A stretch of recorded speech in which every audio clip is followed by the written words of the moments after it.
আমরা আমাদের এই এলাকার লোকাল ভাই সন্তোষ হাজরা একটি অর্পিতাদির একটি ছবি এঁকেছে, সেইটি আমরা সকলের সামনে আমাদের প্রিয় ভাই সন্তোষ দিদিকে তুলে দিচ্ছে।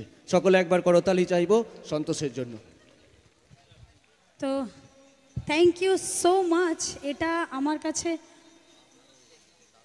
আচ্ছা দাদাকে একবার মঞ্চে ডাকছে, পাপান একবার মঞ্চে আসতে হবে।